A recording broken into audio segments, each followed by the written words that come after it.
Pretty sure we are on. I feel like it always starts exactly when I press like record. But I always like to make sure when I use my secondary phone to pull up the stream that's happening. Because if I can see it on my secondary phone, that's when it's like officially on. So I never like to say anything important until I can see it on my. Unless I was a regular person, I could see it on my. There it is. Okay, there it is. Just want to make sure. Hey guys, what's going on? So I, for the first time in my Rush Royale official content creator career, I have official information that I can share because that is a thing that they need to allow to happen. That if they're going to give us information, that we should be able to share it, because this was a piece of information that we could not share, and we got this information on July 9th.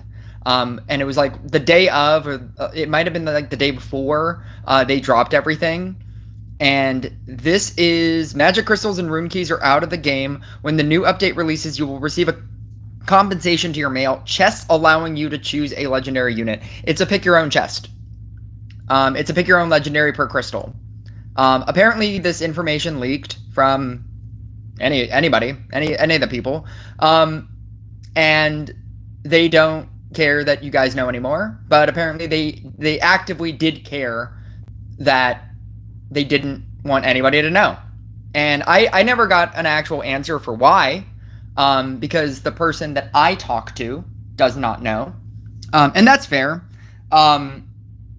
So yeah, so that is the information. Like I was at the point where I was like, I understand that you don't have an answer for me, so I'm gonna keep like giving you my reasons for why I think this is important. And they're like, yeah, I know, but we couldn't. It's it's just one of those like it sounds like one of those corporate sounding decisions. Just somebody that pays you is telling you to tell everybody else you can't say this, and we have our own reasons. So that's fair, but now you know. Now you officially know. The date that was given to me, the official date that was given to me, is either going to be Monday or Tuesday, barring that there is no server crash or giant glitches or something. The game crashing, the place burning down. It's going to be either Monday or Tuesday is the planned date, but the reason why they never give specific dates is that date is always subject to change if something major happens, and that's just what it is. They're just switching it to the old system. Ain't nothing that new besides picking a legendary. If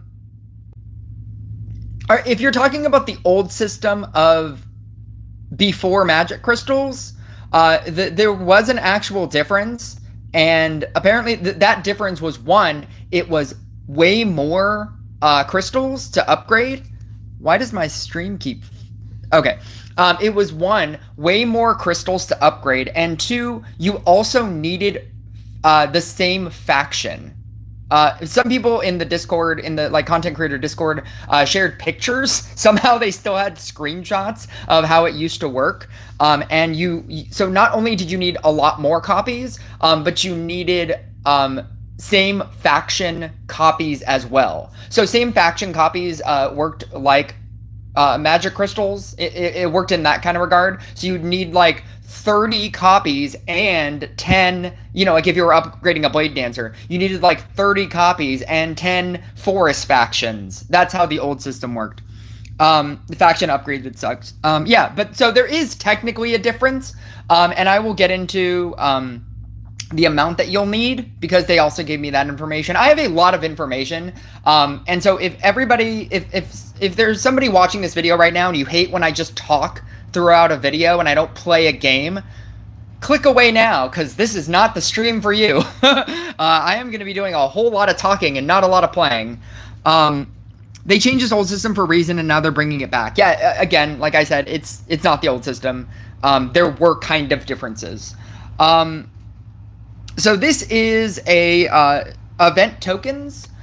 Essentially, they are a 1/8 value of what they were before. So 18,000 in event tokens is going to be converted into 1,000 in universal event tokens. So like previously 1,800 tokens was equivalent to a unit, like an event unit. Now it'll be 100 for an event unit. I wasn't able to get the information on how much it would cost, or how much you would get as a free-to-play player per event, as opposed to a paid-to-play player. But just know that this is the conversion rate that you're going to get for the new system. And I think that information is somewhat important. This is talking about divisions. I asked them about divisions and how divisions even works. And if essentially, I asked them, are they one-time rewards? And they said yes. And essentially what it means is that all of those division rewards that they were showcasing in here, these are basically milestone rewards. As far as I can understand, they are one-time milestone rewards. This isn't a seasonal reward. The 5,108% is also not a correct percent, obviously, because that's a weird percentage. That is the percentage that this account has, and that's why they are able to have a Division 7 reward. So basically, they're trying to promote progression in raising your crit, because at different progressive levels, you will get different progressive rewards. All of these rewards are not going to be every month. It's just a one-time thing. So you will not, if you get to, a lot of people thought that if you got to Division 7, that you would get Division 7 rewards every single season, and that is not correct. Whatever the percentage that Division 7 is, that is when you will get this amount of rewards. It's basically a milestone reward. And it's to make players increase their crit. I am in a conversation with the person that I talked to, Lynn, and I'm asking him. Oh, there we go.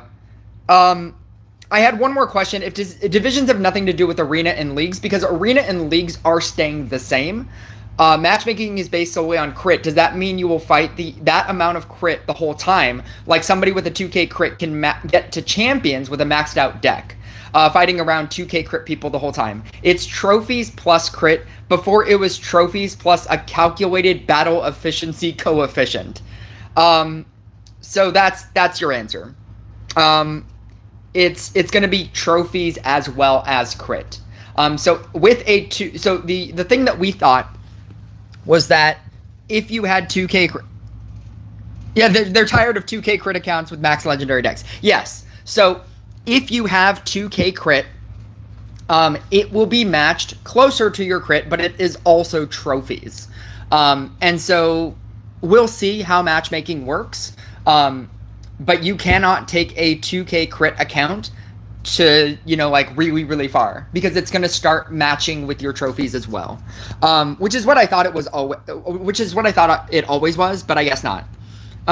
Somebody made they did this graph, and this is exactly how many cards you're going to need to upgrade your cards to each specific level. So to unlock is 1. From 7 to 8, you need 2 copies, and then it's 2, 4, 6, 8, 10, 12, 14, 16, with a grand total of 73.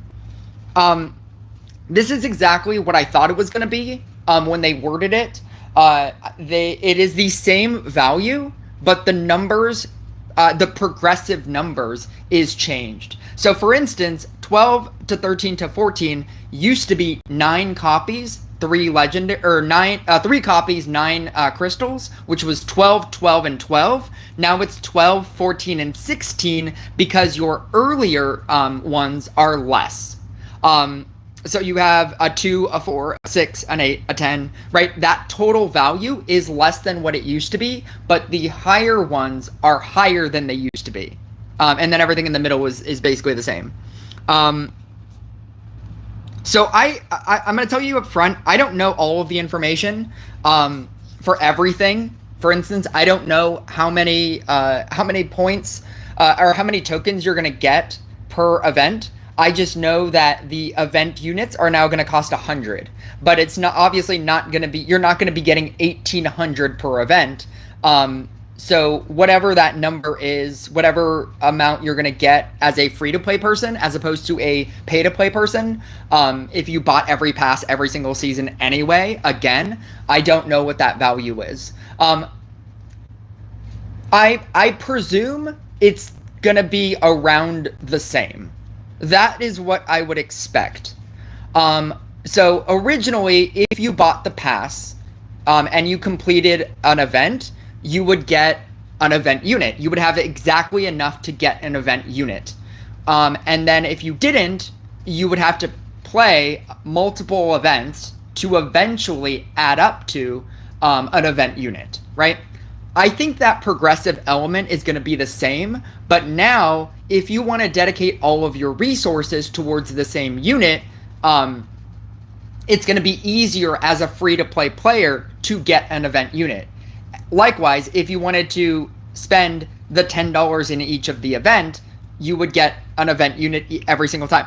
This is all speculation on my part, honestly. But if you were to spend, like, how would this work? Okay, no, that is how it would work theoretically.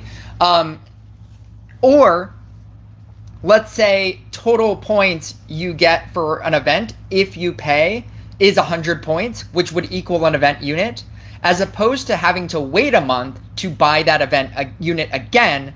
During the next event, if you paid another $10 and did the exact same thing, you could buy the same event. So as opposed to, oh, I need 3 copies of Tesla, I now need to wait 3 months to do an event, pay $10, do an event, pay $10, do an event, pay $10. Now, over the course of 3 events, over the course of that month, you could pay $30, get 3 events right now, and you're done. You can hard focus a singular event unit. I'm going to go through this chat before I go into all of these videos, because all of these videos are just going to bring up a whole lot of other things. So I should try and get my crit as high as possible before tomorrow? No, that doesn't matter. Your crit is going to be milestone achievements. So divisions, I don't know why they called it divisions. That makes you think that arenas and leagues are going away. They're not going away. Divisions are milestone achievements. They are one-time rewards when you get to a specific crit level. So think of it like, I don't know, like co-op. In that way, Rush Royale Tips and Tricks was kind of right. You know how in co-op, once you get the rewards for dungeons, what is it? I'm just gonna bring it up. I have the thing. Why not just bring it up? So do you remember during this, you got a chapter 1 reward once you beat floors 1 through 3, but you only get that one time, and then you progress through chapter 2, and then you get this reward, but then you only get that one time. That is essentially what divisions are. It's just crit percentages, and then once you get to that crit percentage threshold, you get rewards, and that's it. That's all it is. It's milestone achievements. I don't know why they called it divisions. It's a dumb name that makes you think that they're getting rid of arenas and leagues and now it's divisions. It's not. They're called milestone rewards. Milestone rewards is the thing. Anything that I say in this video, I could be wrong. But from what I know and from what they've told me, that is what that is. It is a milestone reward. I wonder how we get Book of Secrets now.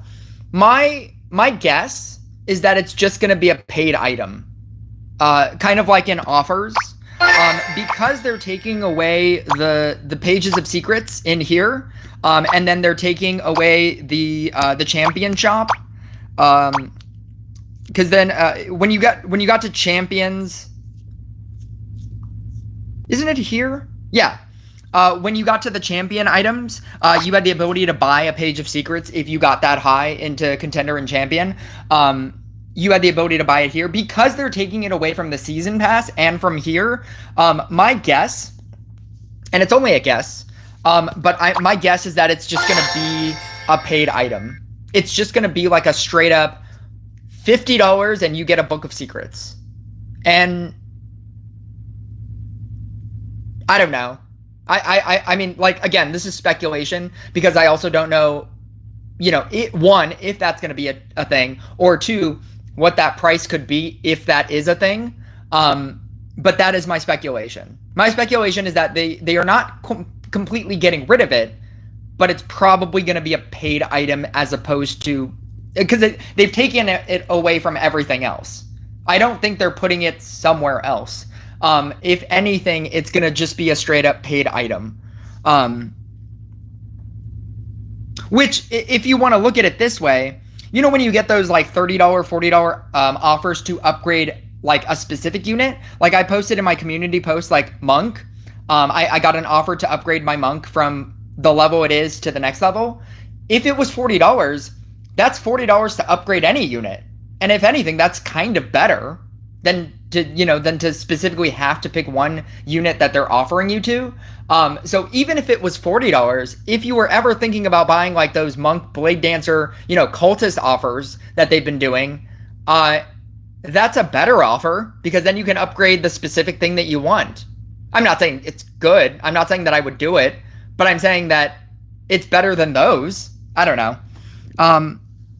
Like if it was $40, and if anything, it would be more than that because of the comparison that I'm making.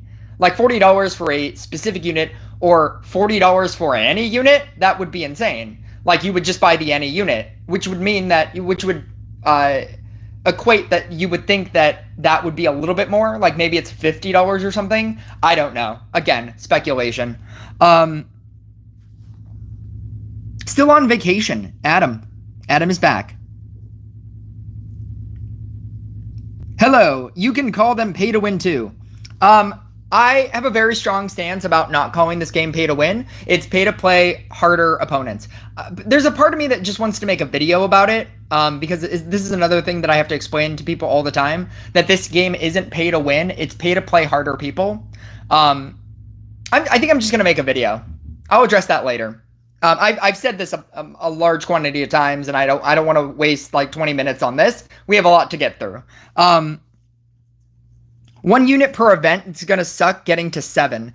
To 73. Oh yeah, it's going to be very difficult. It's going to be insane. And that is why I chose to upgrade because I had the exact amount of copies for a level 12 Riding Hood. That's why I have 2 more. I used up 18 crystals to upgrade my Riding Hood. Because yes, it is going to be insane to get that many copies of an event legendary. I wasn't even upgrading my Riding Hood for any specific reason other than because it's going to be insane. That's why I suggested, when people were asking me, what are you going to use your crystals on? Trying to feed out the information that I had. I was like, well, I'm upgrading my Riding Hood because it's going to be insane later. And that I would have done that if they gave me, 1,000 gems per crystal, or if they gave me 40,000 gold per crystal. That didn't say anything. It's just a smart decision. It's got to be 2 to 3 units per event to be reasonable. No, I mean, maybe. I guess because originally it would only take you realistically, it would only take you 17 events because all you needed were 17 copies of a legendary. And now that you need 73 copies, that's only if they were trying to make it equivalent. I don't know if they're trying to make it equivalent or not. We're just going to have to wait and see for the event. There's an event that's coming up, and if this change happens, this event starts in a day and 7 hours. So So if they implement the patch on Monday, then this event will also happen, and we'll see what it is. And until then, I don't know. Getting event unit is going to cost 100 points, not 1,000. It's going to cost 100 points, not 1,800 points.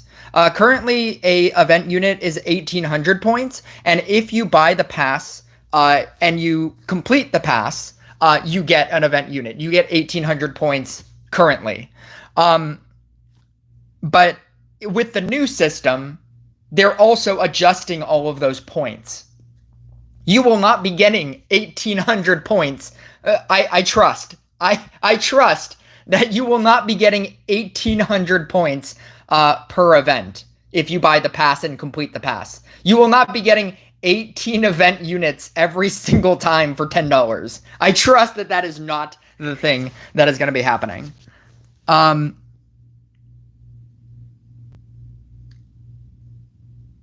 They would cost similar values, correct. I feel like they're going to adjust the values that you get per event, and that's what I'm saying. I don't know those values. My assumption is that it'll be the same. It'll just be the less. So if you bought the pass, you would get 100 points for that event. If you completed and bought the pass, you would get 100 points for that event. And then if you got if you decided to free to play it, maybe you get, I don't know, 40 points for the event. Because I think that's how many events that you'd have to play currently in order to get an event free to play. You'd have to play 3 separate events. And even if that were the case, because you have the ability now to pool all of your points together, over the course of a month of playing 3 events, you would get an event legendary every single month, which is as a free to play person, I think that's pretty good. Again, a lot of this patch is specifically for free to play people. This patch makes things much easier for free to play people. The only thing that it annoys are people that are in mid-level accounts like mine. My account, where I am not taking a Riding Hood from, not having it to 8. I'm taking it from 11 to 12. And it's going to cost me how many copies? 11 to 12, I need 10 copies. And so 10 copies is a lot. I have 2 copies. I would still need 8 more copies. It's a lot of copies. But somebody who doesn't even have a Riding Hood at all, you're going to be able to get a Riding Hood within a month. Or presumably. Free to play. Again, presumably. I have to keep asterisk. I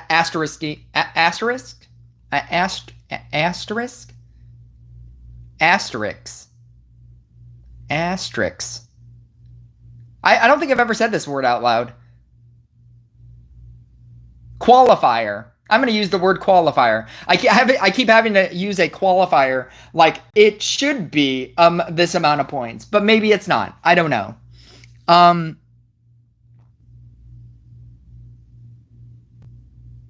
I lost to Stasis DPS. That is all. You can make 1 book of secrets, then it's gone, right? Yes. So if you have at least 1 page of secrets, I don't even have a page of secrets, but if you have at least 1 page of secrets before tomorrow, before Monday or Tuesday, whenever it drops and updates, and then you can't, this is going to disappear from the season. This season is going to, anything that you progress through is going to completely change after the patch. I don't think they're going to keep this the same. I think it's just going to overlay over. That's my assumption. I think it's just going to overlay over it.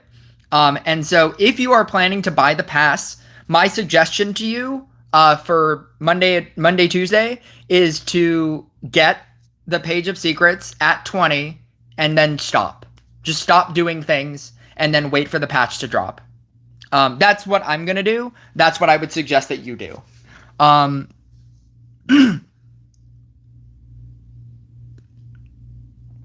thought you meant you get rewards based on your crit before the update. No, because divisions aren't in the game yet. So all of that will happen as soon as it drops. And me, somebody with 4,835% crit, I'm excited to get all the rewards at the same time. That's crazy. So all the rewards that, you know, like people have to like raise their crit to get, I'm just gonna get all. I'm just gonna be like, collect all. It's gonna be insane. It's gonna be like I'm just gonna get so many rewards. It's gonna be crazy. I am holding 28 daily login reward for the bell after update. Oh yeah, that's also probably smart, because that is probably going to get overlaid as well. So for everybody that doesn't know what he's talking about, daily rewards, the 28th day is now going to be bells, for as a login reward as opposed to just random magic dust. And so if you don't collect it, you can it'll presumably overlay, and then you'll be able to collect it after the update happens and then get bells. That's actually really smart. I'm still on vacation, and I'm proud to be here. Glad to have you. Glad to be able to do this. $50 would be wild. You're probably right though. That would be my assumption. Again, it's an assumption based on a lot of things that would have to happen. One, that they would put it into the shop or into the, you know, like the paid offers. And then two, it's $50 because, and I'm only using that as a reference point because they always give you those offers of upgrade your monk, upgrade your cultist from the level that it is to the next level for $40. And so if you could upgrade anything, if you had free reign of anything, it would be insane if it was the same price. And it feels like reasonable if it was like $10 more, because it's just another round number. Like it wouldn't be like $45. That sounds weird. And then it wouldn't be the same. It wouldn't be the same price, so it would be a little bit more. Like it could be $100 for all I know. I don't know. Everyone like and subscribe. Maybe it might happen. I have a question. If I want to upgrade a cultist from 14 to 15, do I just need 16 Dark Faction Legendaries instead of 16 cultists? No. We were talking about what the old system was. The current system is going to be... This is the current system. The current system is just copies. All of it is just copies. It's just this amount of copies. The number on the right is just this amount of copies. So to unlock, you need 1, and then from 7 to 8, it's 2, and it's 2, 4, 6, 8, 10, 12, 14, 16, to a total of 73. It is the same amount of technical legendaries that you needed before, but now it's just copies. That's it. If you want to upgrade your cultist from 14 to 15, you need 16 copies of cultist. That's it. And then you're done. I mean, gold, but like... That's the least of your worries. If you can get 16 copies of a cultist, you probably have the gold, you know? $50 for 5 crystals and 2 event units is a scam. Currently, in its current form, it was really good. I made an entire a video about how in its current form, in the current form of the game, it's very good. I also made a secondary channel post saying how it's the scummiest thing that they've done, knowing that this entire system is going to change. And that's how quickly my reaction can change on that. Also, my offer was $20. You having a $50 offer means that you spend a lot in this game anyway.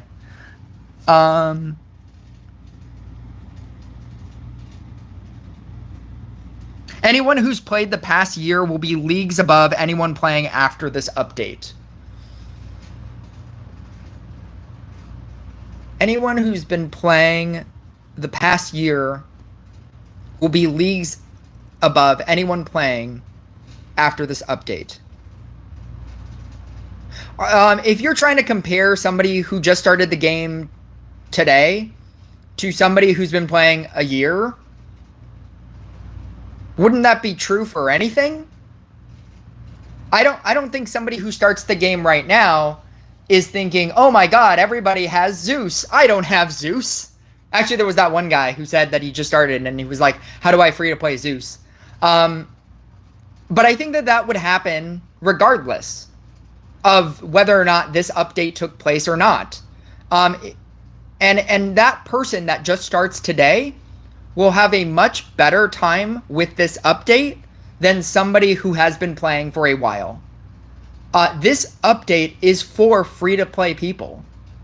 It's very specifically designed for free-to-play people. They're gonna have pick your own legendaries in legendary chests. Like, how long did it take you to get a Harlequin or a Dryad? Like, so many people were complaining about that they had to put it as an offer in for rune keys. They had to come up with this. They had to put clown in the game because so many people were complaining I can't get Harley Quinn. Post patch, you're not only are you gonna have like pick your own legendaries, and I'm not even talking about, you know, chest of choice random legendaries. I'm talking about straight up pick your own legendary. You're going to be able to pick an actual thing and obtain it. And that's something that you just had to hope for as a new player before. Like when you started and you were playing your account from your point till now. I feel like it's going to be much easier for people who start now than it was for you when you started. If you take the amount of time that you have had and you equate that to the amount of time somebody is going to have now starting with this system, I think it's going to be easier for them to want to progress. I feel like a lot of people probably quit the game because they couldn't get a Dryad, or because they couldn't get a Harlequin, or they couldn't get a Scrapper. And I feel like a lot of people restarted accounts just because of that. This will keep new players in the game for longer. Maybe it'll be harder for them to get a level 15, but that's such a long game that's such a long game problem anyway, that it took me forever to get this account, right? It's going to take them that amount of time to get this account as well.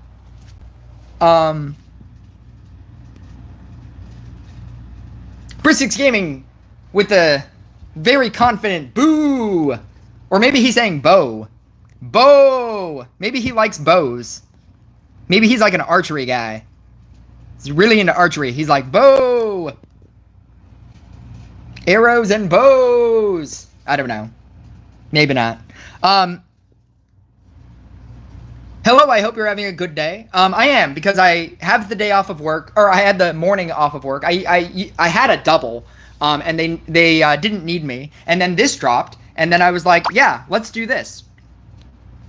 Paid to play people who paid as much as you. I don't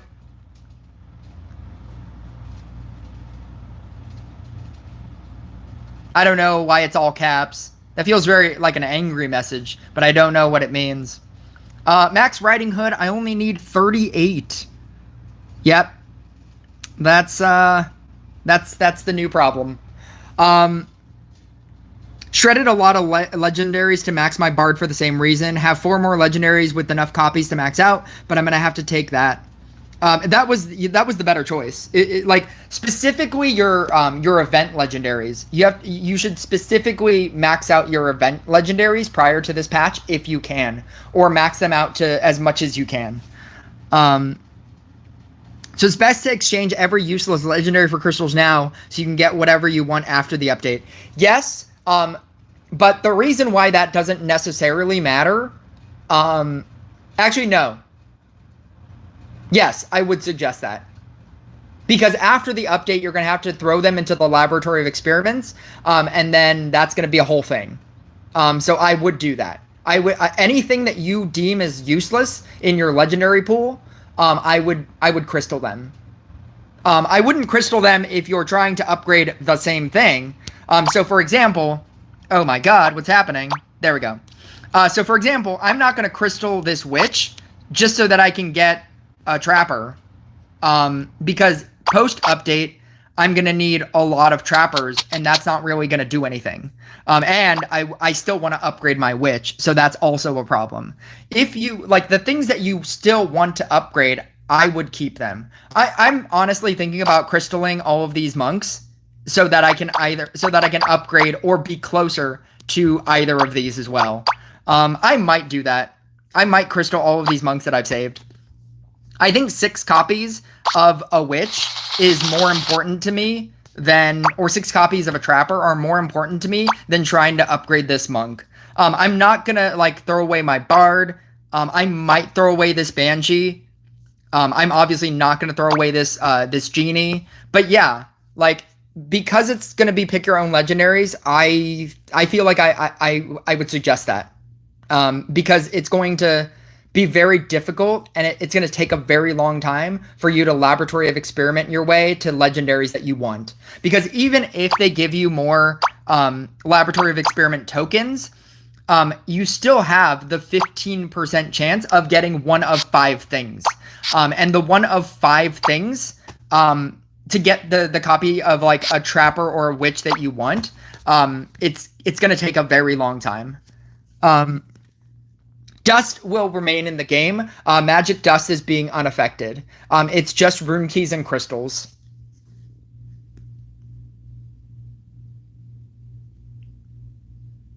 I think I will gem that 1 page. Yeah, you should probably do that. Because all you need to do is get 1 page of secrets, and over the course of the next 5 months, you will have a secret quest. I don't know what the quest is, but you will have a secret quest each month to get another page of secrets. What if that secret quest is like, spend $100 in this game? And then like the next secret quest is like, spend $200. I don't know. That's just me being funny. But we don't know what the quest is. But there is going to be a quest once a month until you finish off your book of secrets, and then I'm pretty sure pages of it's to get rid of pages of secrets and book of secrets from the game, so that they can sell it to you in their own specific way.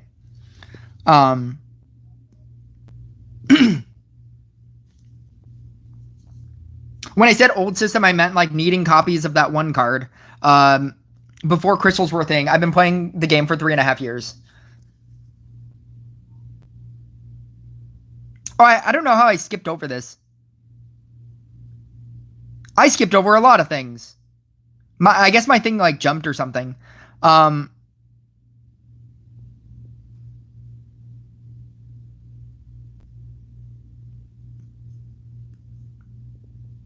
So it only costs 1,000 or 100. It's 100. How is this still confusing? Yeah, it's 100.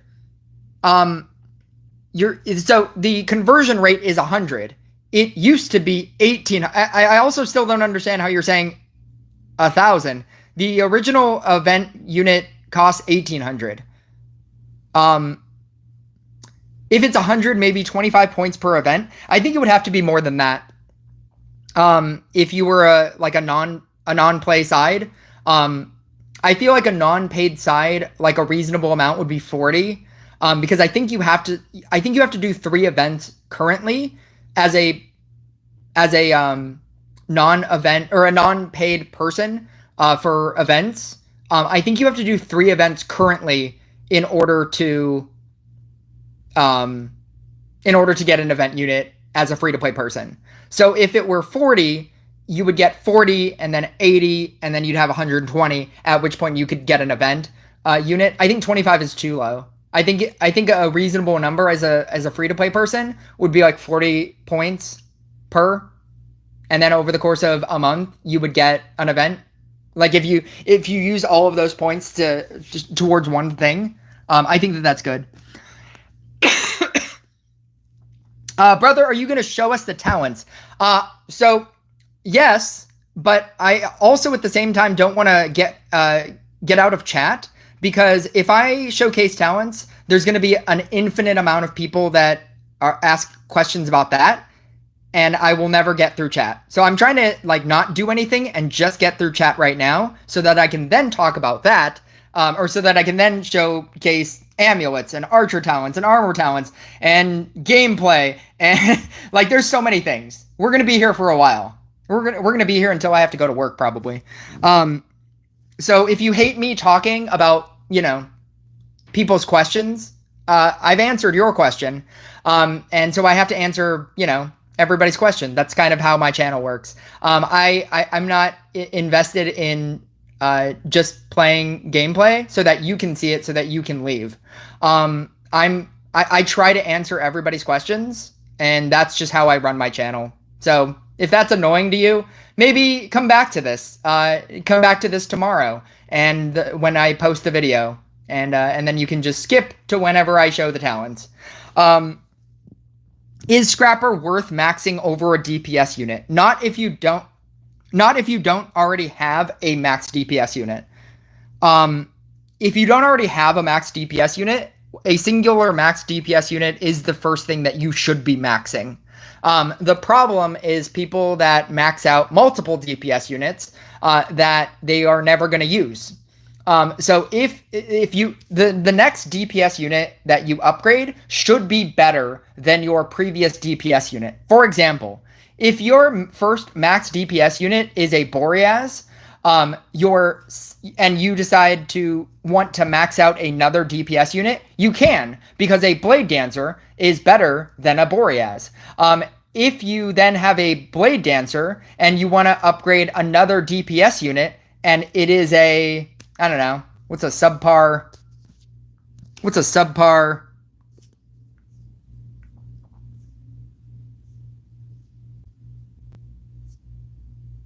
Corsair.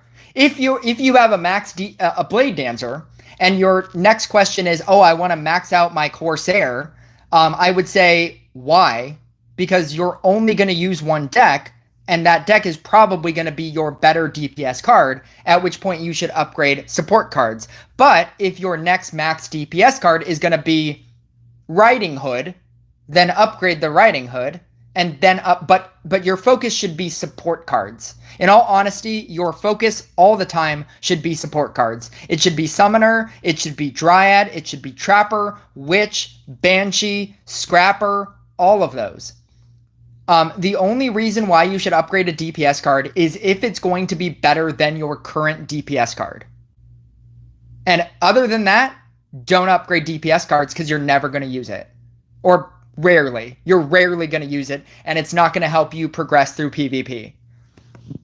Or win tournaments. I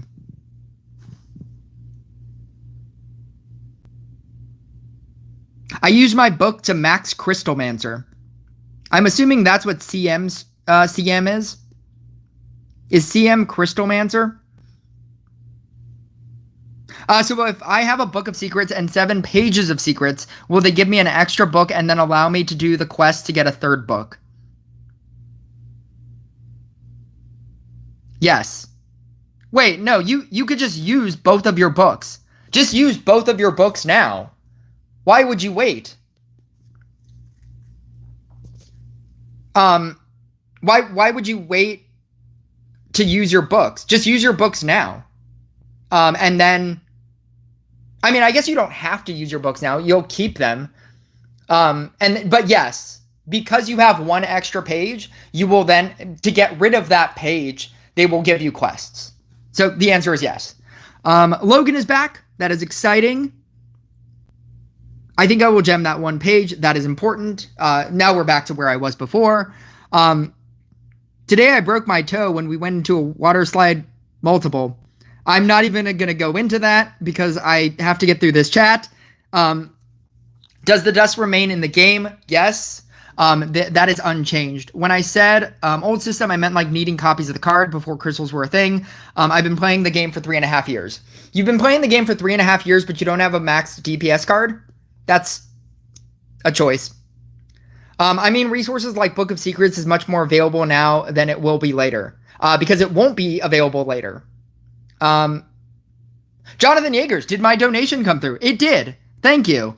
I'm so excited for updates since my account is 2200 crit and I have no crystals. Yeah, I don't know if you're being facetious, but I think that if you have a lower account, this I think that this account is, or this update is very good for people with low accounts. The amount of crystals that you need at low rarity is a lot, because you needed 6 crystals. It was very quick to like where you needed 6 crystals. And now because you only need copies, it is less at earlier ratings, at earlier level ups. And if you don't have a card, it's because the Laboratory of Experiments is now in the game. That is also a much easier way to get cards. And then with the introduction of bells, and there's just so many different avenues for you to get legendaries. They understand that 73 is a big number, and they are attempting to help you. And as a newer player, I think that it's going to be easier for you to upgrade your account than it was for older players. I thought they said that the pick your own legendary option was going to be random.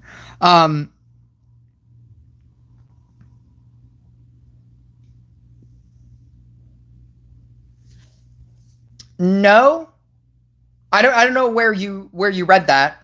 But from my understanding, if you're talking about the crystal compensation is going to be a pick your own legendary.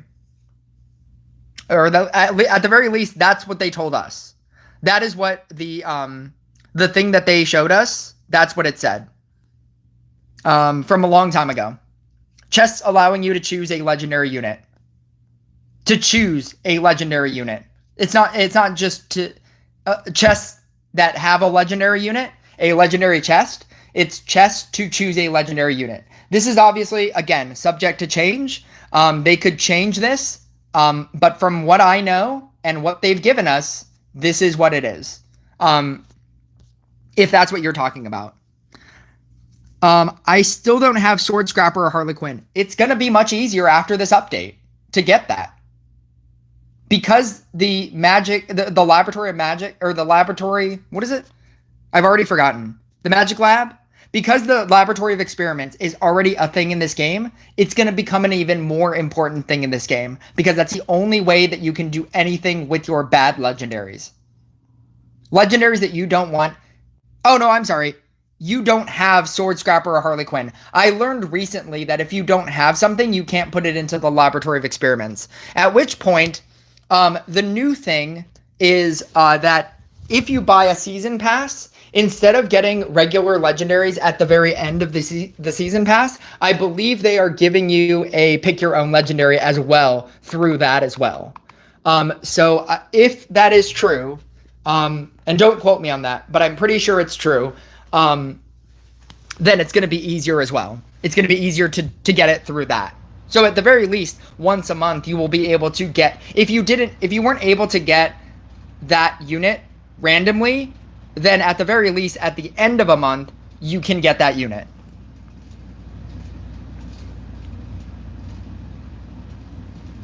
I love bows. That's exciting. When you said a crystal will be exchanged for a chest of choice, you're talking about the chest where I can get any non-event legendary, right? Not the chest where you can choose between 2 random units. Correct. I believe that it is a literal, you can choose any unit, not the chest of choice, which is 2 units, which is the 2 units. That would be a very strange, like, swerve if they did that. If they said that you can choose a legendary unit, but they were like, just kidding, it's the 6920 version of that. It's this one. Guaranteed legendary card. Select what you need between pair of cards. That would be the hardest swerve in the history of swerves. I don't know. I didn't even think about that as a detail. My assumption is that it would be a choice of any legendary, that you could pick any legendary. That is my assumption. But now that you've said that, I don't actually know. I don't specifically know. I'm trying to get a bruiser for 3 months already. It happens. Did they announce they will pick a legendary that will pick a legendary for a crystal? Yes. But like I just said, I don't actually know if it is a complete pick your own legendary or if it is a pick your own legendary between these two choices of legendary. Because that's still technically a pick your own legendary. I don't actually know. My assumption is that it's a pick your own of any legendary. I don't actually know.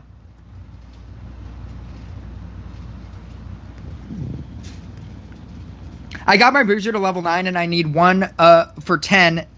And then I have a book for putting it to 11. Okay. It'll cost $300 for Zeus. It'll cost way more than that for max Zeus. There goes my Dryad copies. Can you re-explain what's happening with our crystals? Kind of. I just did. You're getting a legendary. And so from my understanding, it's a chest that will allow you to choose a legendary unit. But as somebody just pointed out, I don't know if it is a pick your own of any legendary or if it is one of those like pick your own of these two legendaries. Because that is also a chest. This chest is also a pick of these two choices. Of these two random choices, you can pick a legendary. I don't know. I wish I had an answer. I don't know.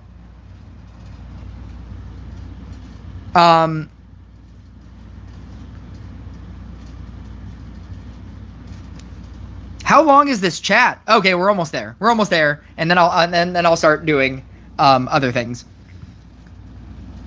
Working on Saturday, that's rough. Yeah, Saturday. I'm a server, and so I want to work on the weekends. Those are our busiest days. Like weekdays are terrible. Friday, Saturday, Sunday are our busiest days. Those are the days that you want to work. I have a different kind of job. It's just a different kind of job. And I've been doing this. I've been serving since 2004. I've been serving since 2004, so this is just my life. My life is wanting to work on the weekends. I just knew that it was going to be slow this morning, and so I was like, they didn't need me, so they were like, do you want the day off? And I was like, yes, I'd rather work at night. Mitch the Kit says hi. Drac, if you have a crystal, you'll be able to select legendaries that you want. I won't go back into this. Probably only want to book 14 to 15 now since it's the best value. I think that because you could argue that 12 to 13 is also good because you get the talent.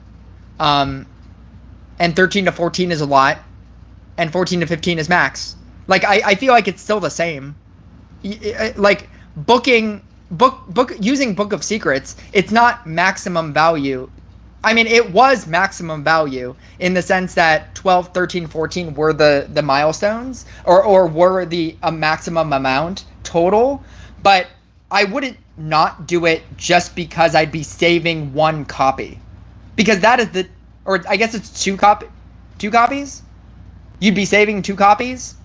I don't think I would do it just because I'm saving 2 copies.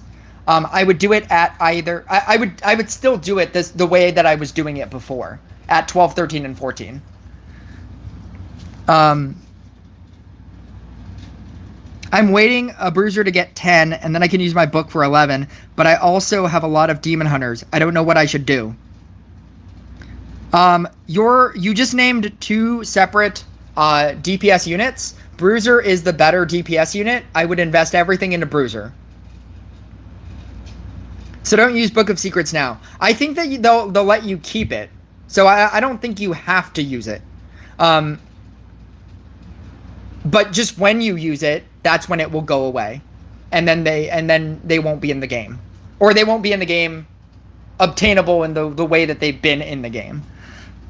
How does the legendary duplication system work? I don't really understand it. And how is the cost in terms of bells? They in their Discord post, they talked about bells. It's all there. It's in news.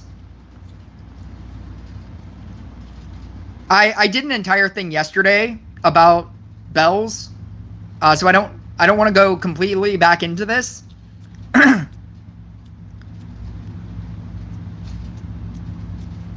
Oh my god.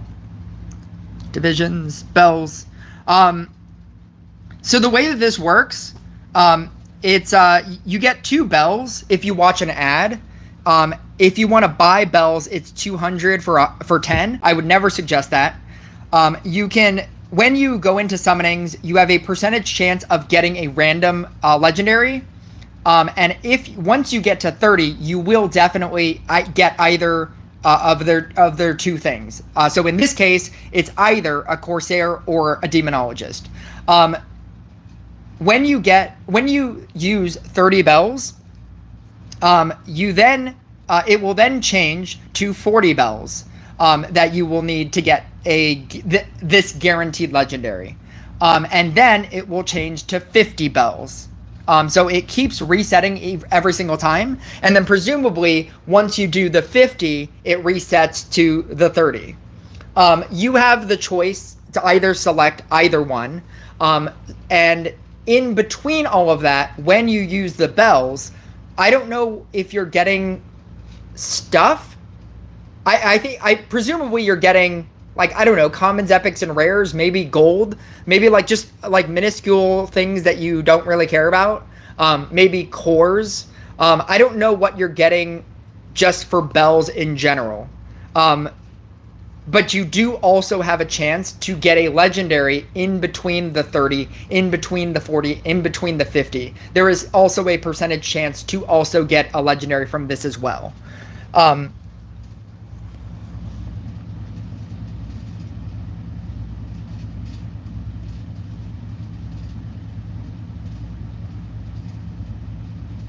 going to go to church. Church is not the thing that I thought you'd be going to. Logan is also saying bye. Everybody's leaving. I have a level 14 Inquisitor, and the rest of legendary units are 7 or 9, so it will be good for me. I have a level 14 Inquisitor, and the rest of the legendary units are 7 or 9. Okay. I don't know how to respond to that. Okay. Who's the strongest DPS right now? Bard. The strongest DPS unit is going to be whatever the newest event unit is. So it was Bard, and then it was Genie, and then it was Riding Hood, and those are also the top 3 best units in this game. I'm level 9.5. I'm level 9.5 on Riding Hood now. I regret not buying the event unit offer. Yeah, because it's going to be much harder afterwards. If it's the moment of the update, I will have 9 crystals. Will they give me 9 chests? Presumably, yes. That is the thing. Should we change all cards for crystals now or wait? I'm so confused if I like the new system or not.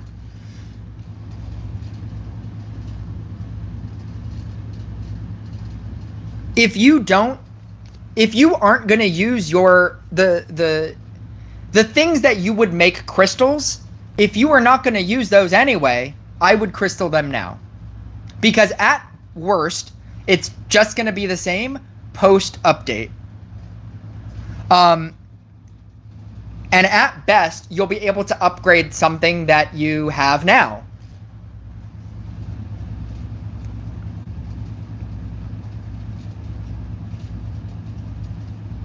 I thought that the choice of a specific legendary was going to be random. Otherwise, it will be a pick from 2 choices. I don't know.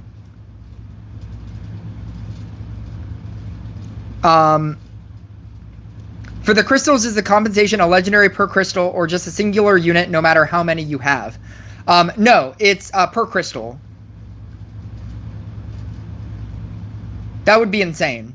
That would be insane if you had like 15 legendaries and they were like, here's equivalent compensation. 1 legendary. That would be insane. I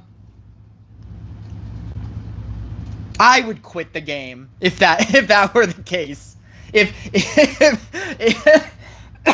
If their equivalent compensation was 1 legendary, even if you had like 15 crystals, I would quit the game for that kind of a hard of a swerve. That would be insanity. I recently got my talent, and it's really good with the Crystal Arcanist. Okay. Sleeping on Meteor for real. It's possible. I don't think Meteor is that great anymore. Inquisitor is a decent DPS legendary. Also, why am I seeing people with 1700 crit and they have a max DPS unit? Because they focused on upgrading a max DPS unit. And most people like spread themselves too thin. And what you should have been doing is focusing on 1 max DPS unit. Post-patch, that's going to be much harder. What's better, Blade Dancer or Bruiser? I feel like they're about the same. I have Genie at 11 and Bard at 9. Should I keep going Genie or level Bard? Whatever playstyle you like more. They're both basically the same. I don't have an answer. Just whatever unit you like more. They are like the top 2 units in this game. And Riding Hood, top 3 units in this game. It's basically rock, paper, scissors as who wins. It honestly doesn't matter. Okay, I think I've gotten far enough in this thing that I'm gonna start showcasing this. This is the amulets. All of these amulets are at max level. And so these are at max level percentages. The Amulet of Weakness. So the way that new amulets work is you have to have the units in your deck in order for it to work.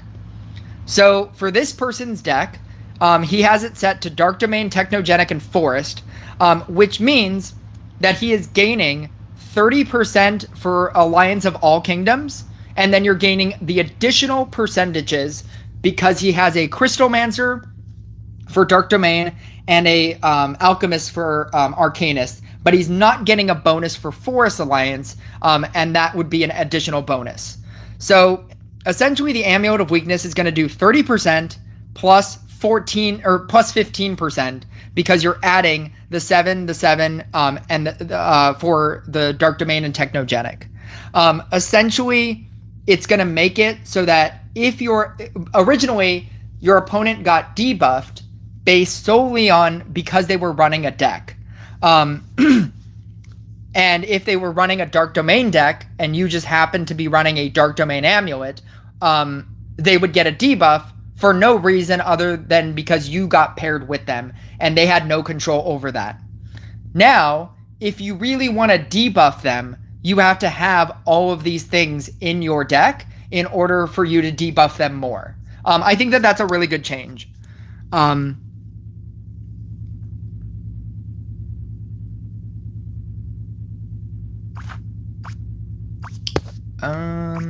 So this is new growth tile. At max, you're getting 60%. You're getting a 60% boost. And then if you have a Technogenic, or no, never mind. Disregard that. It creates points that increase the damage. When you merge units on these points, the damage inflicted is increased by 2. At the end of each round, damage is reduced by 2. You can upgrade this to 60%, but every at the end of every round, if you don't continuously upkeep this to make it stay at 60%, it is going to downgrade every single time. Pro players have now realized that games kind of last the same amount of time. Like at a certain point, beyond a specific round, games will probably not last. So you could theoretically get this to 60% on round 20, for example. And then on round 21, oh no, you have 58%.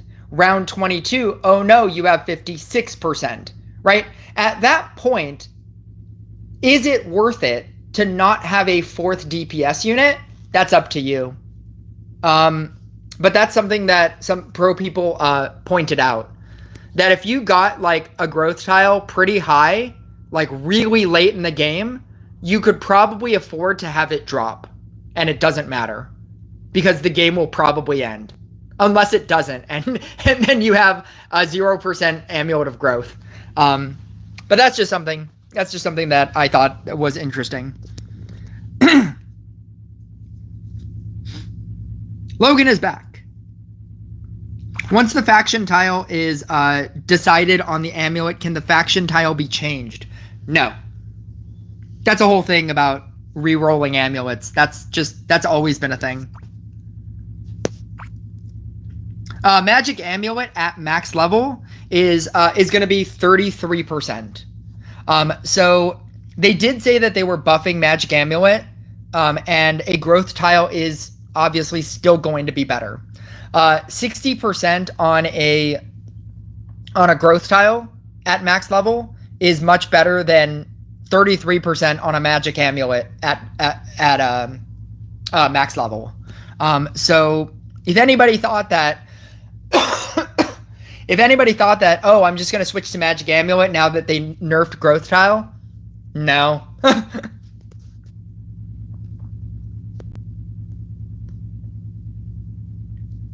I think the amulet of Taylor Swiftness is next.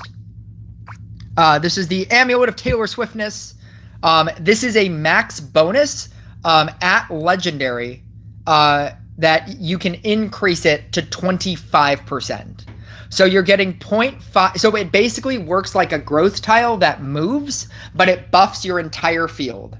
So you're getting 25% at max legendary with a max version of this. A growth tile is obviously the best, but it's the hardest to do. The magic amulet is the easiest, but it stays at a static location. And you can only still use 4. With this one, it's your entire field, but it is the least amount of bonus. It's the fact that it is still a bonus, which makes it good. This means that a Monk Equilibrium deck, not that I think that it's great, but a Monk Equilibrium deck could run this and over the course of their game get a 25% bonus because there's no way they're going to be able to use a Amulet of Growth. You could argue that a Magic Amulet would be 33%, but that's only for 4 tiles. I'd rather in a Monk Equilibrium deck, because you're using all the tiles, get a 25% boost on everything as opposed to 33% boost on 4 things using a Magic Amulet. And then a growth tile, obviously, in a Equilibrium deck would be impossible. So you're never going to get that 60%. And that 60% growth tile is probably still the best. 60% is just giant. 60% is insane. And the best decks don't use more than 4 units. They're all the same deck. It's a Tesla deck, a Spirit Master deck, a Bruiser deck, an Inquisitor deck only uses 1 unit. A Monk Blessing deck only cares about the center unit. Like 60% is just so giant that I feel like people are still just gonna make growth tile decks. I don't think this necessarily changes anything. I felt like maybe the Amulet of Swiftness was going to change the meta a little bit. And I think that it works for specific decks. It's certainly the best amulet for new players because you're able to upgrade your entire field.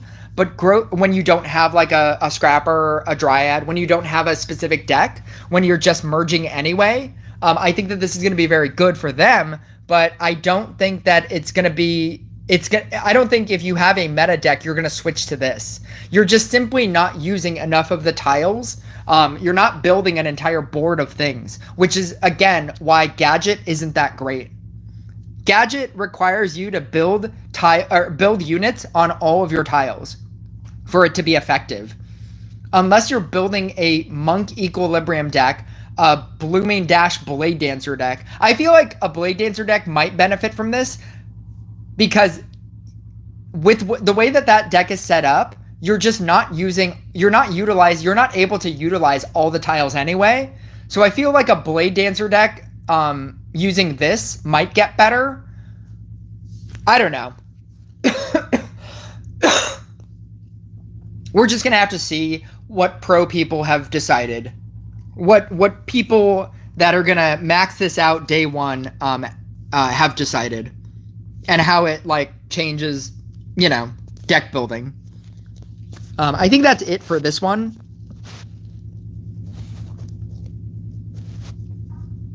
I'm going to go armor here. Armor is essentially the same way that Amulet of Weakness was.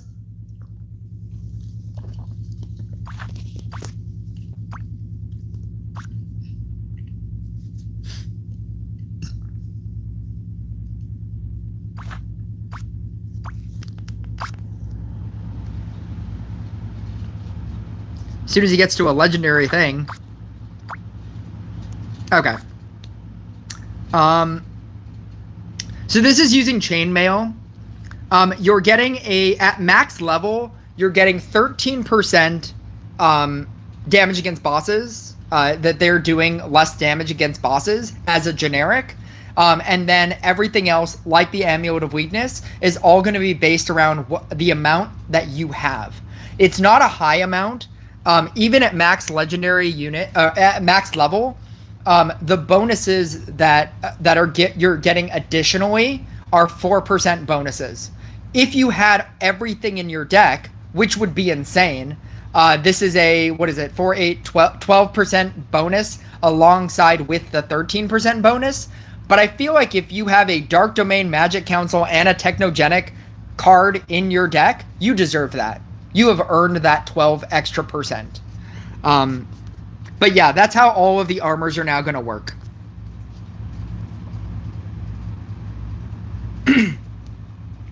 Oh my god.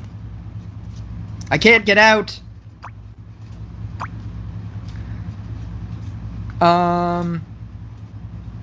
This is probably the least important thing to me. This is how the hammer system works.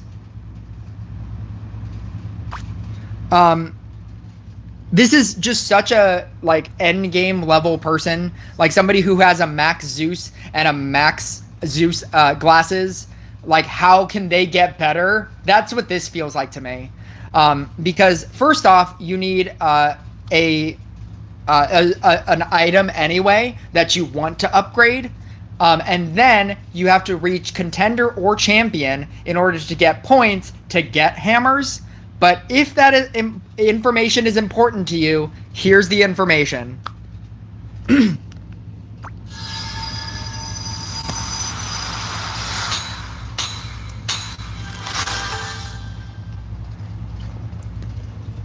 I'm just going to play this video. It's pretty self-explanatory.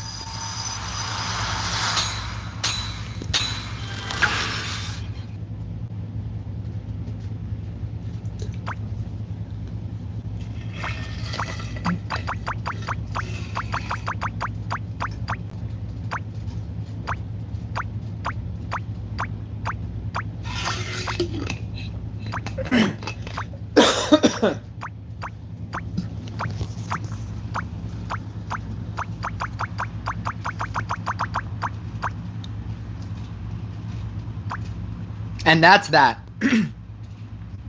I don't even... I have been talking, like, straight for an hour and 13 minutes. I'm trying to attempt to save my voice here, knowing that I have so many more things to talk about. This video was how much does it cost to upgrade a legendary? So that's not anything. And for everybody that cares about talents.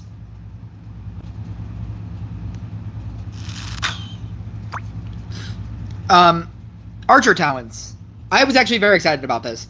Every attack with the archer has a 15% chance of hitting 2 random targets with send of the archer's damage and increase the venomous infection damage received by 20%. I feel like this might be a better version of an Earth Elemental. Each hit from a poisonous arrow will increase the periodic damage by 10% up to a maximum of 1,500%. I'm not going...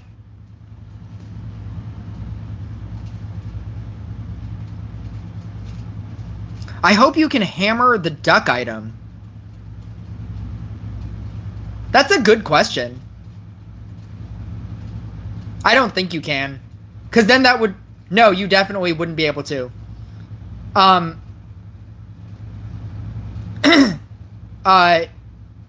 Because the duck item is a generic item that can be used with any hero. And the heroic items that you're able to use it on specifically affect that hero. If they just made it so that you could hammer the duck item, there would be no reason for you to hammer the other items. Or maybe it would. Because then you'd have the other abilities, and then you could have that as a... here's the thing.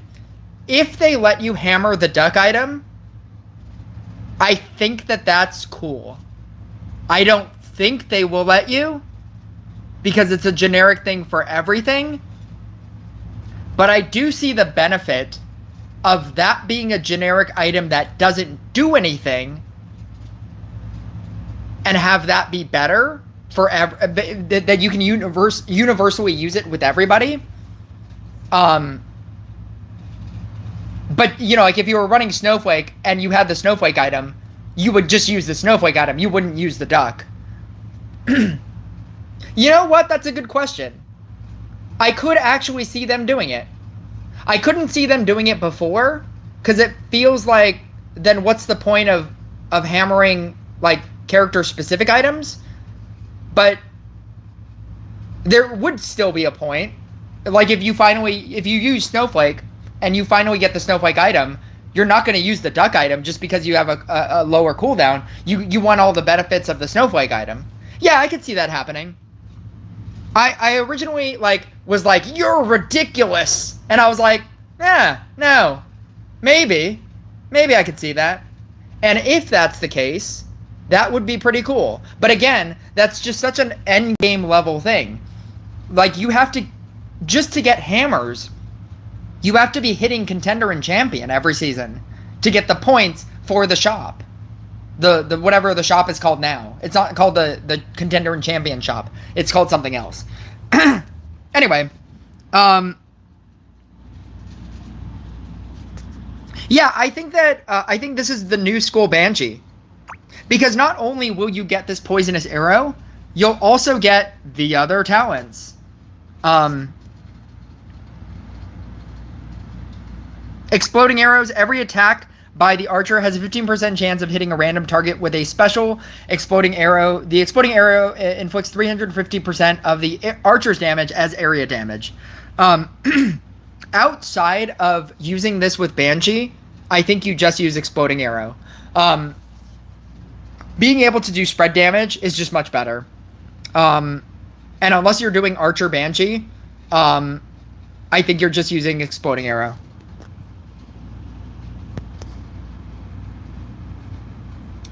Jagged tip is when an archer is summoned or merged, all archers will inflict 30% extra damage with special arrows for 20 seconds.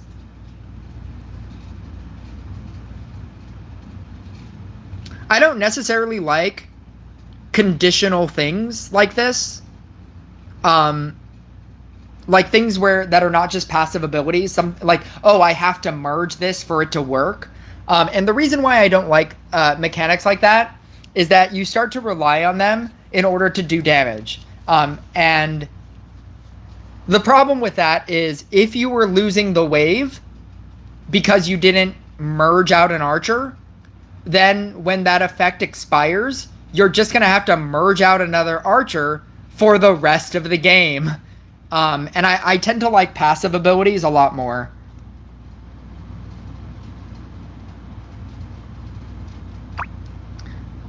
But I guess they're just going to give you 2 conditionals.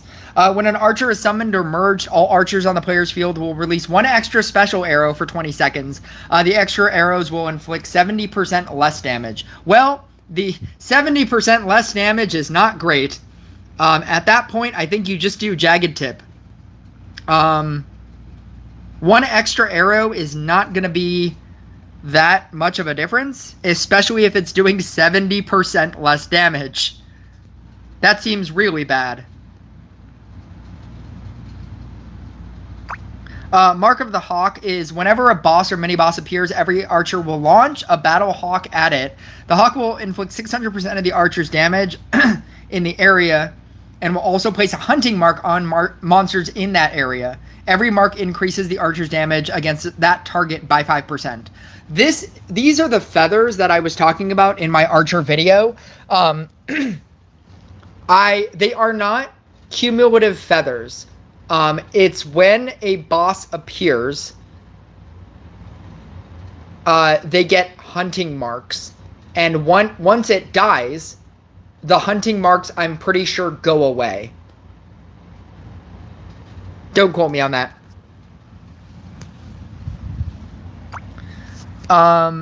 When an archer is summoned or merged, and also with a 5% chance when a monster dies, summoned or merged, or a passive ability where it's when a monster dies. There's a lot of monsters. That might happen more often than you think. A random archer will summon a hawk. The hawk moves towards the monsters and inflicts 400% of the archer's attack damage. Every hawk receives a hunting mark, which increases the hawk's damage by 10% for each mark. I need to see this in action. Every hawk receives a hunting mark, which increases the hawk's damage by 10% for each mark.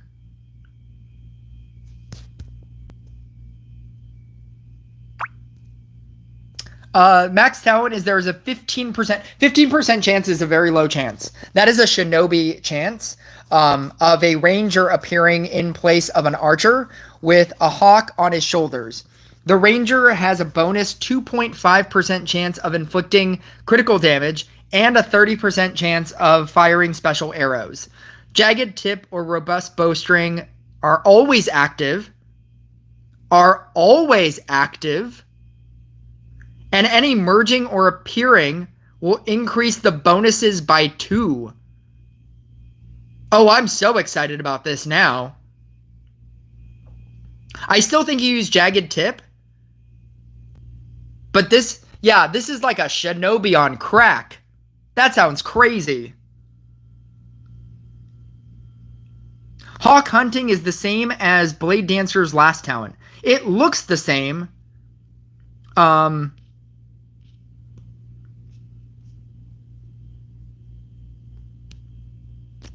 an archer is summoned or merged, the hawk moves toward the monsters and inflicts 400% of the archer's attack each. But it looks the same. It's like the vampire talent as well. My question is, every hawk receives a hunting mark, which increases the hawk's damage by 10% for each mark. I don't understand that mechanic. I have videos for this. Presumably one of the videos has them using it.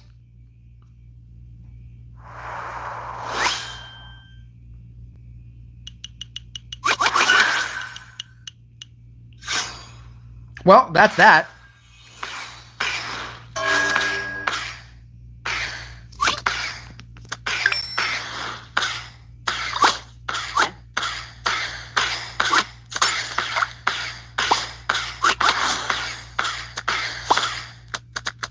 He doesn't even have a ranger.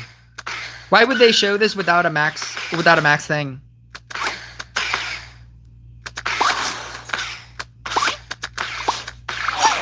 The talents are not out. I have videos.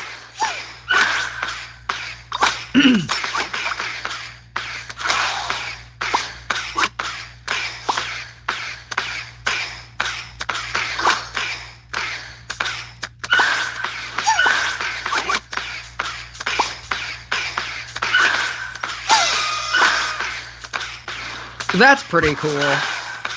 Yeah, see, like that feather right there? That feather is now at 10. Does that mean that now the Hawks do 100% damage?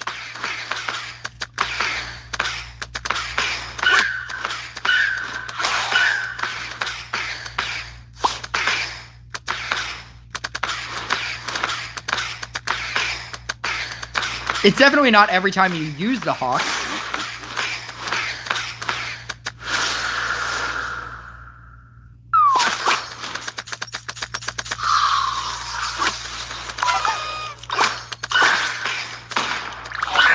So it just went to 14%. Why did it just go to 14? Oh, no. Is it because it was merged?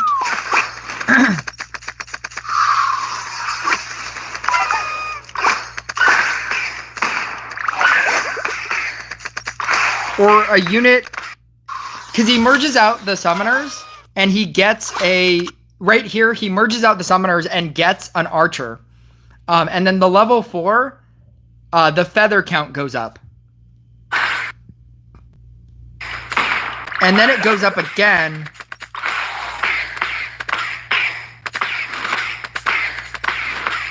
Is it whenever archers come into play? Is that what it is? Is that what's happening here? Because it goes up again somewhere here. Right here.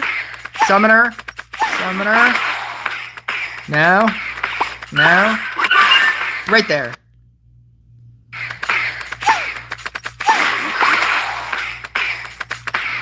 What? Okay, another the archer came into play, and then he got the 2 feathers because another archer also came into play. And I believe the feathers are giving the Hawks 10% bonus damage.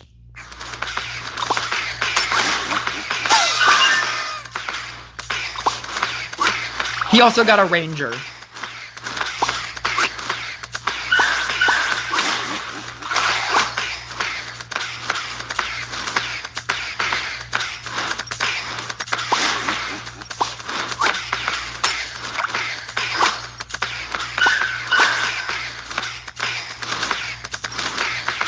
This looks crazy. This looks so fun.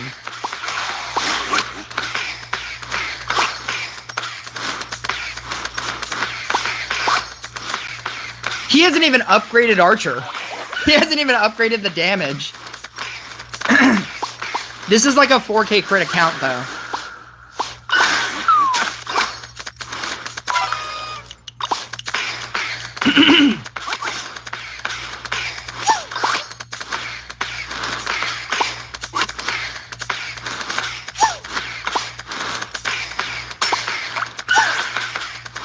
So you can copy, and when the copies come into play, those also give you arrows or feathers. I'm pretty sure it's that's how it's working. It's anytime you summon in an archer, or whenever a archer is copied with a Harley Quinn, you're getting feathers that give your hawks bonus damage.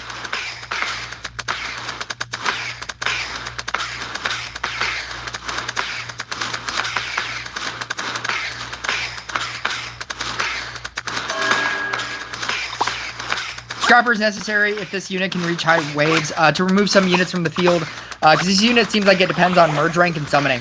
No, it just like I said before, it just becomes a what's it called deck. But I guess you'd have to you run it, so it's kind of like a shinobi, because the ones that you want to upgrade are the rangers. But because you only have a 15% chance, you want to summon it onto a growth tile, at which point it's very difficult to place a ranger on a growth tile without a portal keeper. because you could, I mean, unless you just didn't want to, unless you didn't want to do, because the 15% chance of summoning in is really difficult. And that's why the Shinobi deck never took off. And this, you run into the same problem with this. Because the best version of this card is obviously going to be the Ranger, because it does everything that everything else does, but it does everything that everything else does. But because it's only a 15% chance, you can't rely on it. At which point you have to rely on everything else, and I don't know. I like that I'm like thinking very seriously about how to make an archer deck a legitimate deck. He has three Rangers.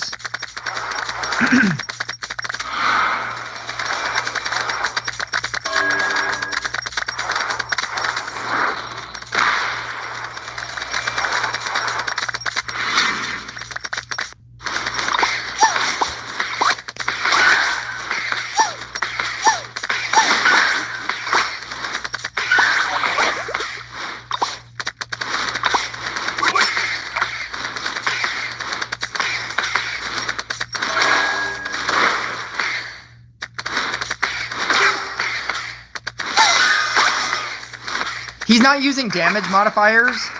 He has 4K crit and he's doing 10,000 damage. Don't think that this deck is too good. Like, he's not using any damage modifiers, but I mean, like, I'm just trying to point that out. Like, he's playing against a Boreas DPS deck.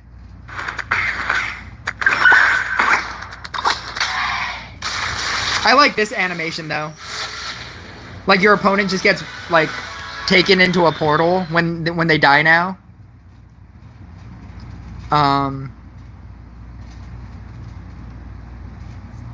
The other two videos are going to be about Sentry, obviously. And it's the two separate versions of Sentry.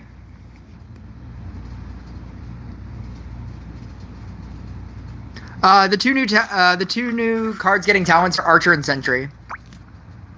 And this is Sentry.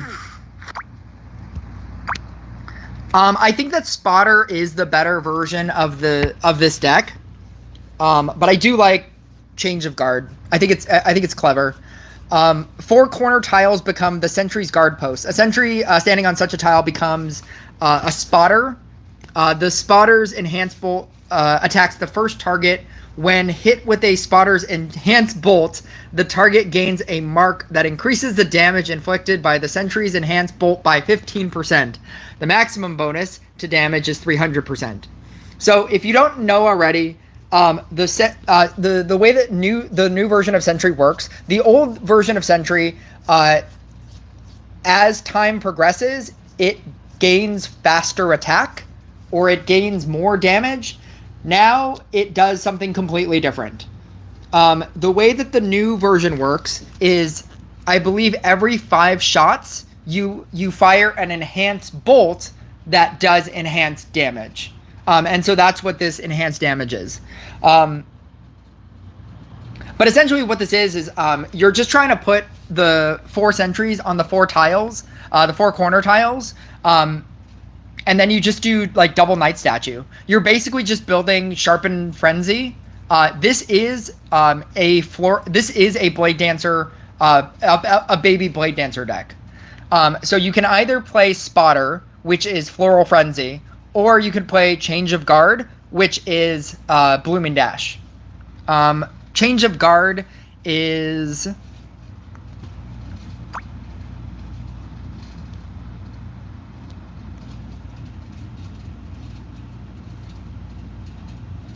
Manty's video says events give up to 250 coins, and each legendary costs 100.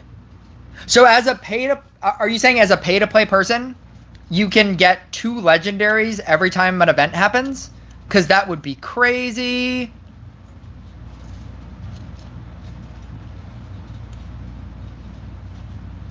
Anyway, Two central tiles adjacent to the path become the sentry's guard post. The damage from sentry's enhanced bolt increases by 20% when a sentry is moved to a guard post or appears there.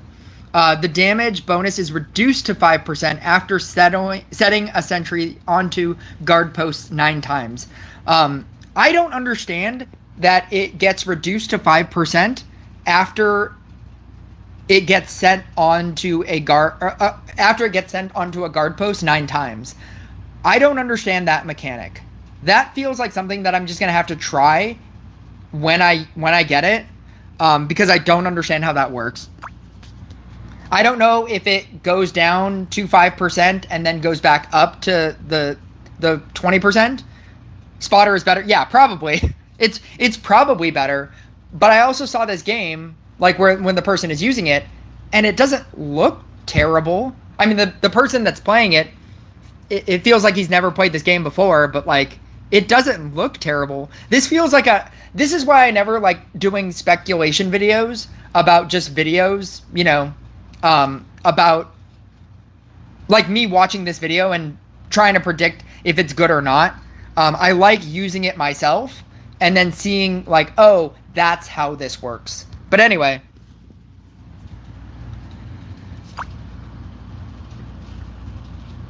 Triple shot. A sentry standing at a guard post has a 40% chance to shoot 2 additional enhanced bolts at random monsters.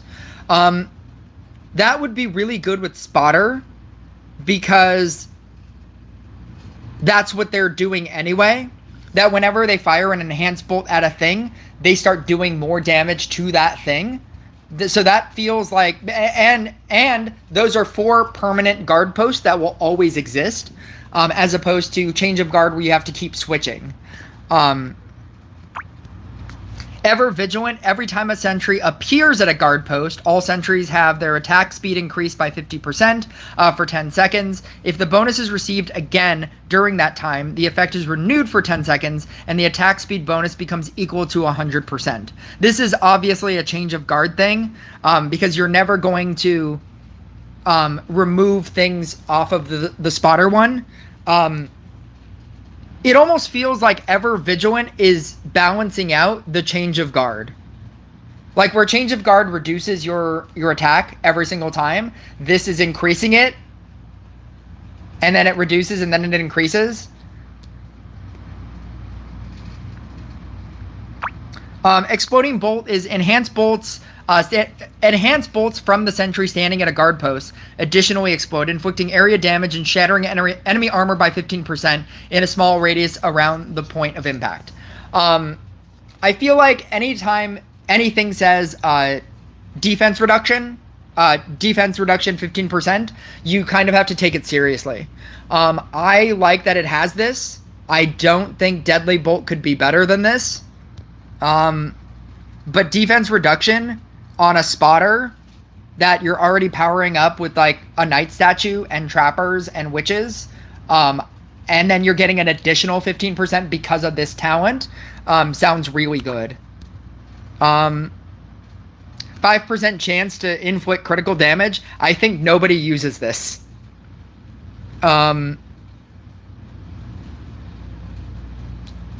Critical chance, while it's good, I don't think it's better than defense reduction. Like, the defense on monsters, as the game progresses, gets so wildly out of hand that you need all the defense reduction that you can possibly add to your deck. And I think that Exploding Bolt is just what you use.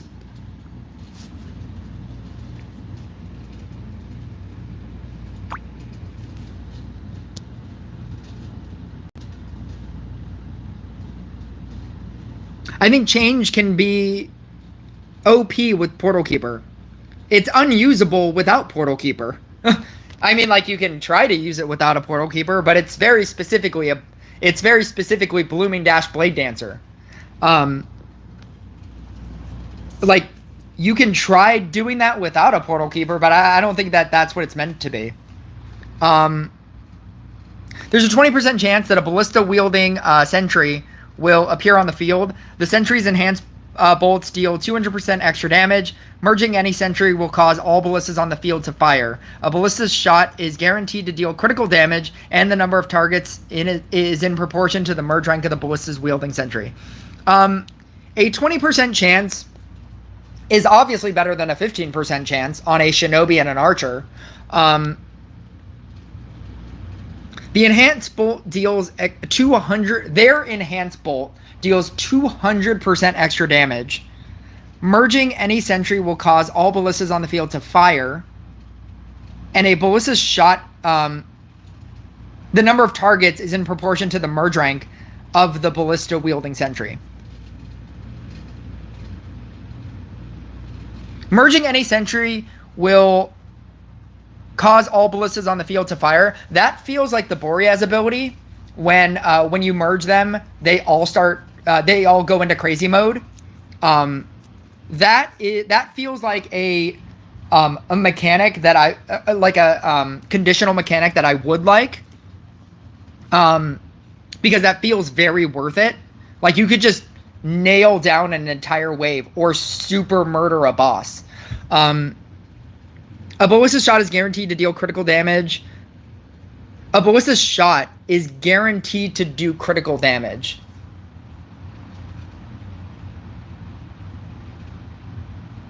That sounds overly good. If you can get 4 ballistas and run spotter,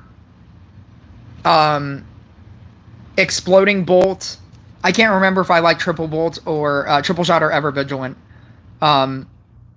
No, triple shot. Yeah, spotter, triple shot, exploding bolt, ballista. And if you can get ballista sentries onto a corner, that sounds like a really good deck. I don't know, but that sounds like a really good deck.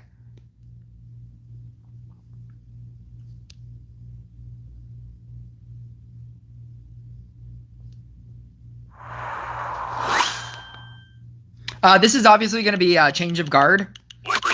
So you have the two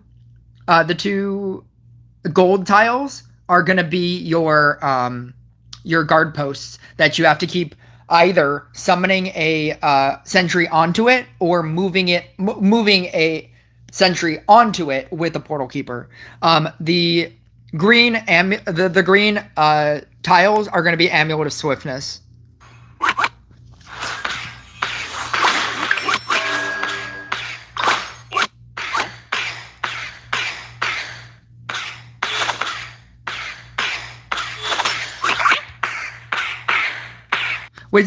So I just got a piece of equipment with Counterspell. Should I use Counterspell or left side of sword for negative effects?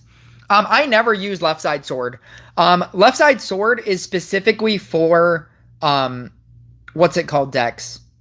Sword DPS decks, so that they can cure themselves. I never use that as a way to cure things. You always use Eternal Gaze. I almost called it Eternal Glaze. That sounds much worse. Or better. I don't know.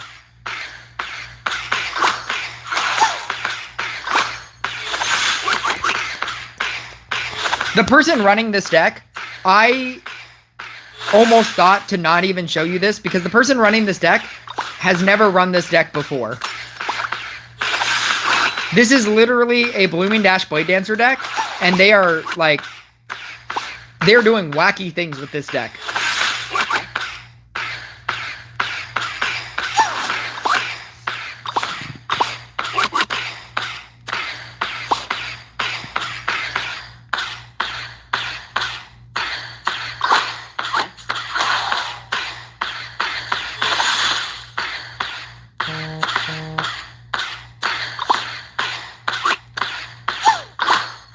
They're just like... they're just not making it look great. Can you sit a Night Statue in the middle of the field with this deck? It will be good. Yeah, you could. It's a Blooming Dash Blade Dancer deck. Essentially, and it's even better because the, well, I mean, you would place the... you would try to utilize the most of the growth tiles, as you could. So you would just place the knight statue there, like sharpened spear, obviously, and then it's better because the tiles keep moving. I mean, I guess that wouldn't even matter in a Blooming Dash Blade Dancer deck, but like the tiles do keep moving.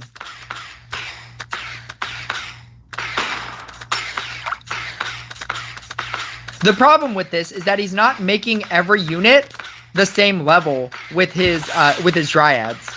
And that's why he's having such a hard time trying to keep moving things.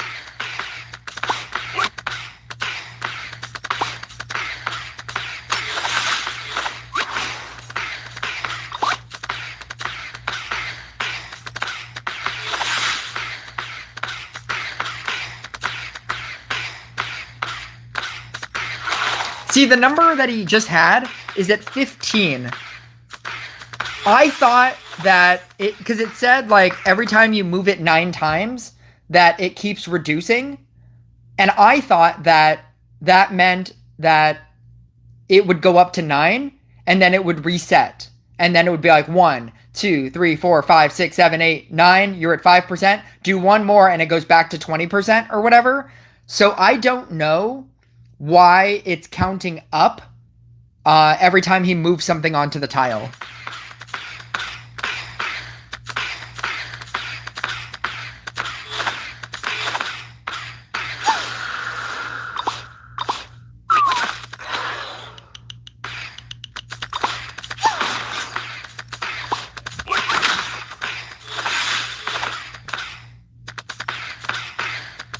He got his first ballista right now.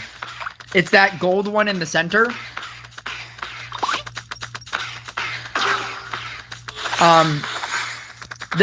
Oh god, that's a terrible picture. There we go. The difference in oh my god.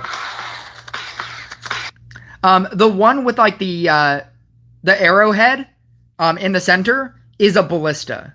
He's played this entire game for 3 minutes and he has gotten 1 ballista. That's what a 20% chance feels like.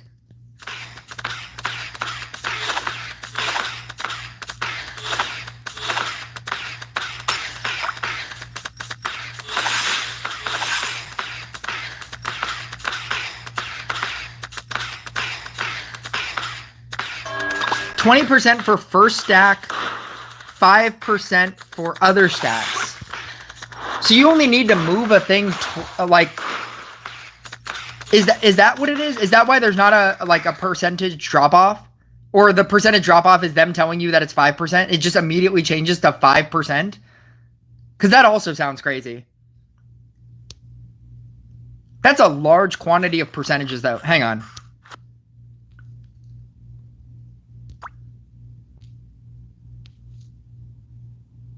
The damage from Sentry's Enhanced Bolt increases by 20% when a Sentry is moved. The damage bonus is reduced to 5% after setting a Sentry onto guard post 9 times. You're probably right. That actually reads exactly correctly. 20% just feels like such a large number. Like everything else is like whenever like Riding Hood is like a 0.2 or 0.3% every time it eats something.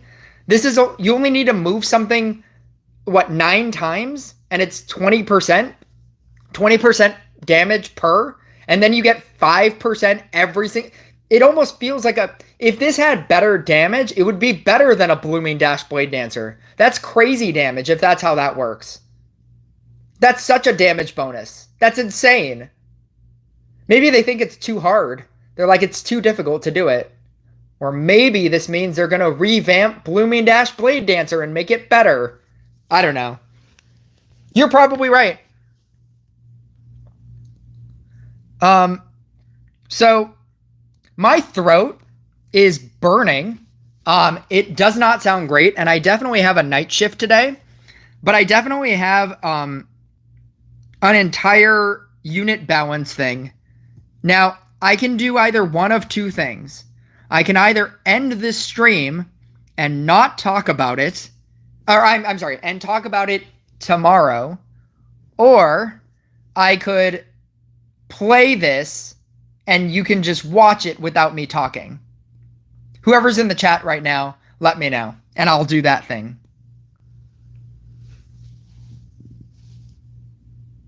Oh, you're Dakir. That's funny. Didn't even realize. Definitely didn't even realize.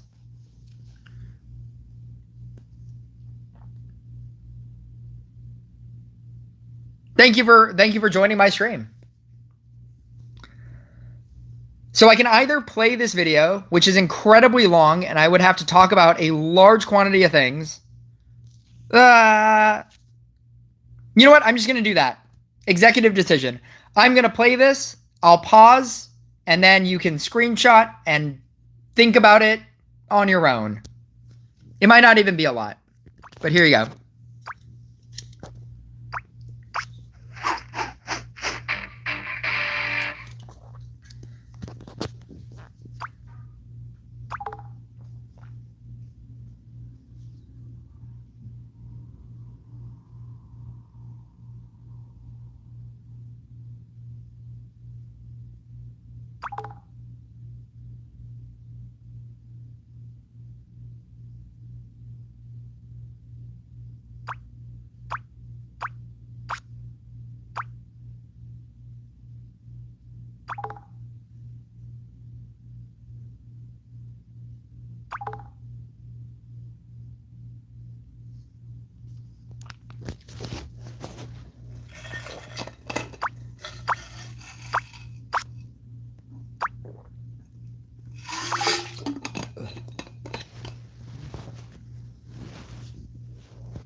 These are revamped talents.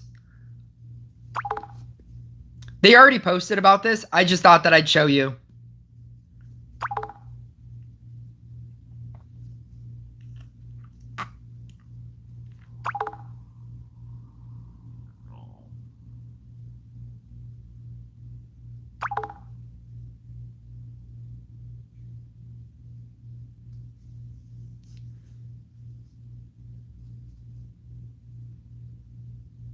Oh, I think that's... No.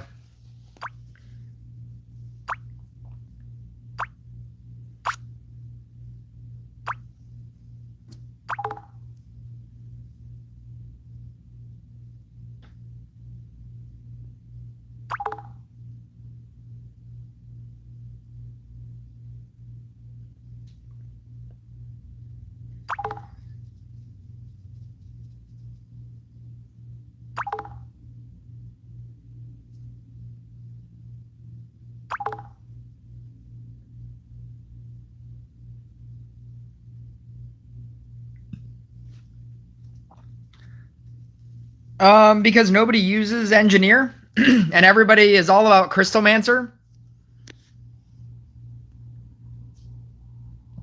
I don't know. I don't know why they do the things they do. But yeah, that's pretty much it. That's pretty much all 2 hours of information that I have for you.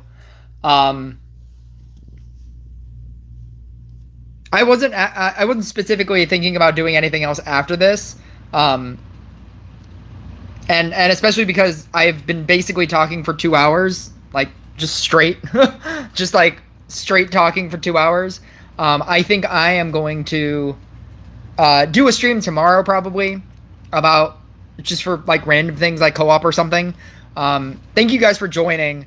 Thank you guys for watching for this long. I trust that we've lost a large quantity of people. But for everybody that, I don't know, stayed for a very long period of time, thank you guys for watching. And if you're watching this after I've posted this, thank you for watching this video. And I will catch you guys. Quick question. Mage robe or hunter's jacket? It doesn't matter. Because there's also an idea that chainmail is also good. I think a lot of pro people have started using chainmail because it reduces the attack damage of your opponent to bosses, and bosses are the thing that'll kill you. I never really feel When somebody is using Hunter's Jacket against me, I never use I never feel like my units are attacking any slower. Mage Robe. I think the real question is either Mage Robe or Chainmail, honestly. But it's really just a toss-up. And after this, it's going to matter maybe even less. Because you have to have those factions in your deck. And I'm pretty sure you didn't re-roll your armor based on your deck. Based on all units in your deck. But anyway, thank you guys for watching. And I will catch you guys next video.